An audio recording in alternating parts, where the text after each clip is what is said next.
Assalamualaikum warahmatullahi wabarakatuh. Selamat pagi teman-teman semua serta ibu guru yang sedang menikmati Selasa pagi ini. Saya Abizar Desulak akan mengajak teman-teman semua untuk mengetahui permasalahan ekonomi yang ada di Indonesia. Yang pertama terkait tentang pendapatan nasional, yang kedua terkait tentang pertumbuhan ekonomi, dan yang terakhir tentang ketenagakerjaan di Indonesia tahun 2022. Mari kita bahas selengkapnya. Pendapatan nasional Indonesia di tahun 2022 mencapai sekitar 1.846,1 triliun rupiah. Angka ini berasal dari sumber-sumber pendapatan nasional. Yang pertama dari perpajakan yang mencapai sekitar 1.500 triliunan, lalu pendapatan bukan pajak yang mencapai 300 triliunan, serta sisanya adalah pendapatan hibah.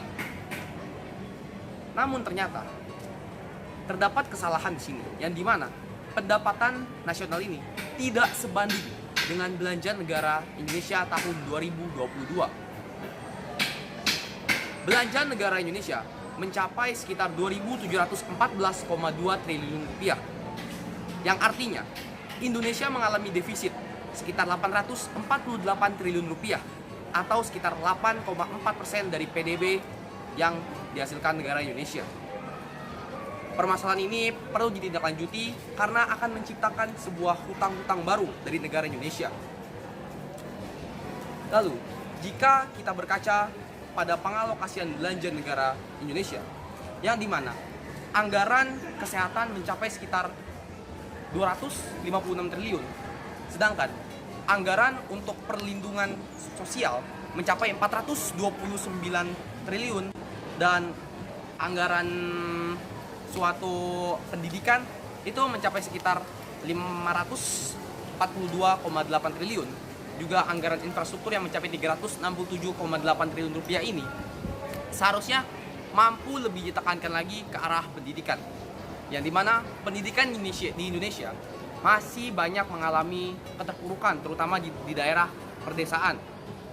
Dan transfer daerah untuk desa itu yang mencapai 769 triliun.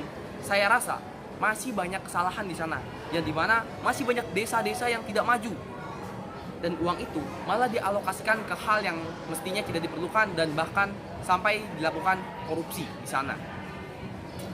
Permasalahan di sini seharusnya pengalokasian pendapatan nasional ini mampu lebih ditekankan ke arah perlindungan sosial dan juga pendidikan. Transfer dana ke desa ini mencapai 2/3 dari pendapatan nasional, sehingga masih banyaknya kesenjangan ekonomi di antara orang-orang yang memiliki ekonomi rendah dan ekonomi tinggi. Lalu, PDB di Indonesia diperhatikan mencapai 4.919,9 triliun rupiah, sedangkan PNB Indonesia mencapai 9.566,9 triliun rupiah. Saya ulangi, PDB di Indonesia tahun 2022 hanya mencapai 4.919,9 triliun rupiah, sedangkan PNB mencapai 9.566,9 triliun rupiah. Hal ini merupakan permasalahan dasar bagi negara berkembang, yang dimana jumlah PNB lebih tinggi daripada jumlah PDB negara tersebut.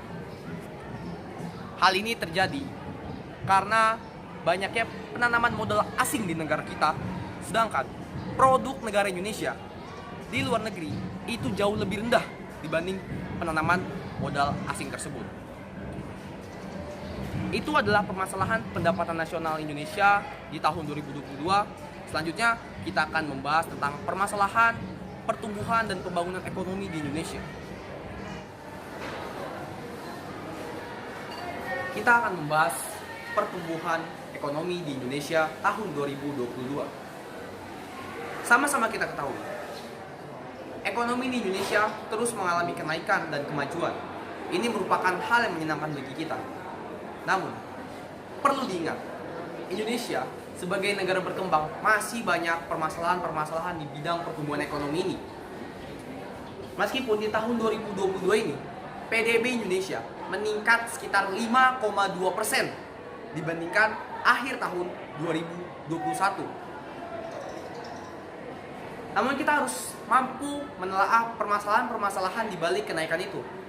Salah satunya, angka kemiskinan yang ada di Indonesia mencapai 8,5 sampai 9%. Yang dimana urutan pertama provinsi dengan angka kemiskinan tertinggi diraih oleh Jawa Timur yang mencapai 4,5 juta penduduk yang miskin. Lalu di urutan kedua ada Jawa Barat yang memiliki angka kemiskinan 4,19 juta penduduk. Lalu urutan ketiga diisi oleh Jawa Tengah yang mencapai 4,11 juta penduduk. Lalu di urutan keempat kita beralih ke Sumatera, ada Sumatera Utara yang mencapai 1,34 juta penduduk. Dan di urutan kelima ada Nusa Tenggara Timur yang mencapai 1,16 juta penduduk yang mengalami kemiskinan. Hal ini perlu kita fokuskan dan perlu kita pahami agar semakin ke depannya negara Indonesia semakin berkurang angka kemiskinannya. Terutama bagi pemerintah. Angka-angka ini tidak kecil dan sangat-sangat tidak baik untuk negara kita, di mana negara kita pertumbuhan ekonomi terus meningkat, namun masih banyak orang-orang miskin di negara kita. Bisa dilihat dari Provinsi Jawa Timur yang mencapai 4,5 juta ini sudah mampu kita telaah bahwa negara Indonesia masih memiliki kesenjangan dari pertumbuhan ini dan pemerataan kekayaan tersebut. Lalu selanjutnya kita beralih ke pembangunan ekonomi di Indonesia. Banyak permasalahan-permasalahan di bagian pembangunan ekonomi ini. Permasalahan yang pertama adalah banyaknya pertumbuhan penduduk. Tingginya pertumbuhan penduduk, namun tidak diikuti dengan tingkat pendidikan yang tinggi juga. Jadi banyak penduduk-penduduk yang tidak bersekolah, tidak mampu menyelesaikan sekolahnya, dan ini menyebabkan rendahnya pendidikan, sehingga angka pengangguran akan terus meningkat dan pendapatan per kapita akan terus menurun karena banyak penduduk yang tidak bekerja. Hal ini akan mengurangi pendapatan nasional itu sendiri. Yang kedua ada tertinggalnya pekerjaan negara Indonesia dibandingkan dengan negara-negara yang lain. Mampu kita lihat bahwa banyak sekali pekerja Indonesia yang hanya bekerja sebagai petani, buruh kasar, nelayan. Hal ini menyebabkan sedikitnya pendapatan nasional Indonesia.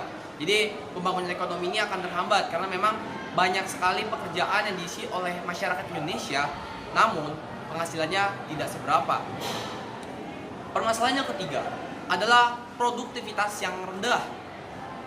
Karena masyarakat Indonesia minim akan pendidikan, banyak orang yang masih minim akan pendidikan, namun jumlah penduduk yang tinggi menyebabkan produktivitas dari negara Indonesia ini rendah.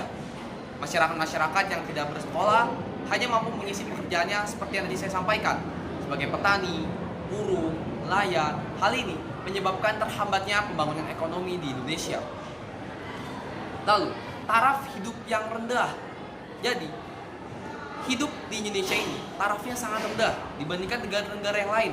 Hal ini juga menyebabkan rendahnya tingkat pembangunan ekonomi dan akan menghambat ke depannya untuk pembangunan ekonomi di Indonesia. Lalu yang terakhir, kurangnya modal dan tenaga ahli di Indonesia. Modal ini menyebabkan negara Indonesia tidak mampu mengembangkan pekerjaan-pekerjaan yang ada di Indonesia, mengembangkan sumber daya alam yang ada di Indonesia, bagaimana mereka mampu memprosesnya. Ini juga menyebabkan banyaknya para pekerja yang tidak mau ambil pusing dan mereka hanya ingin bekerja meskipun mereka bekerja di bawah bos orang asing. Juga terkait tenaga ahli, Indonesia ini minim sekali akan tenaga ahli, sehingga banyaknya orang-orang asing, tenaga ahli asing yang diundang ke Indonesia. Ini juga menjadi suatu permasalahan bagi pembangunan ekonomi karena makin sedikit pula peluang pekerja untuk bisa bekerja di negara ini. Selanjutnya kita akan membahas tentang ketenaga kerjaan di Indonesia tahun 2022. Akhirnya kita sampai ke pembahasan yang terakhir, yaitu pembahasan tentang permasalahan ketenaga kerjaan yang ada di Indonesia tahun 2022. Kita Kita buka permasalahan ini dengan tingkat pengangguran di Indonesia yang mencapai 8,4 juta penduduk atau sekitar 5,83% dari 144,21 juta angkatan kerja di Indonesia. Saya ulangi, 8,4 juta dari 144 juta angkatan kerja. Itu adalah orang-orang yang menganggur di Indonesia. Pengangguran ini diisi oleh provinsi yang pertama, yaitu Provinsi Banten, yang menjadi provinsi paling tinggi tingkat penganggurannya, mencapai 8,53% dari nilai pengangguran itu sendiri. Dari orang pengangguran itu 8,53%-nya berasal dari Provinsi Banten. Sedangkan provinsi dengan pengangguran terendah ada di Provinsi Bengkulu yang mencapai 3,39% ini. Hal ini perlu pemerintah selalu waspadai agar tidak meningkatnya pengangguran dan terus menipisnya pengangguran, bahkan kalau bisa sampai habis. Lalu selanjutnya, 62,46% pengangguran di Indonesia adalah pengangguran terdidik. Artinya, lulusan-lulusan SMK dan lulusan diploma dan lulusan sarjana itu banyak yang menganggur. Karena pekerjaan-pekerjaan ini tidak mampu diisi oleh mereka. Ini merupakan permasalahan di Indonesia. Ini adalah underemployment, yang dimana kurangnya pekerjaan, lowongan pekerjaan bagi mereka-mereka yang sudah terdidik, namun seperti cuma-cuma saja. Lalu yang terakhir adalah jumlah angkatan kerja di 2022 ini. Untuk angka produktif bekerja umur 20-40 tahun ini mencapai 16,5 juta rata-ratanya ya. Sedangkan untuk angka yang tidak produktif di bawah umur 20 tahun dan di atas umur 40 tahun mencapai 15,57 juta. Hal ini harusnya mampu diberikan kesenjangan yang lebih jauh dan terus mengisi dengan angka-angka produktif agar negara Indonesia meningkatkan produktivitasnya, supaya ekonomi di Indonesia semakin lebih cepat maju dan semakin jaya Indonesia di masa yang akan datang. Cukup sekian yang bisa saya sampaikan di liputan kali ini. Saya harap teman-teman semua mendapatkan informasi yang sangat berharga untuk kehidupan kedepannya, dan saya harap Indonesia akan semakin jaya dan semakin maju di bidang ekonomi terutama. Sekian dari saya. Selamat pagi. Wassalamualaikum warahmatullahi wabarakatuh.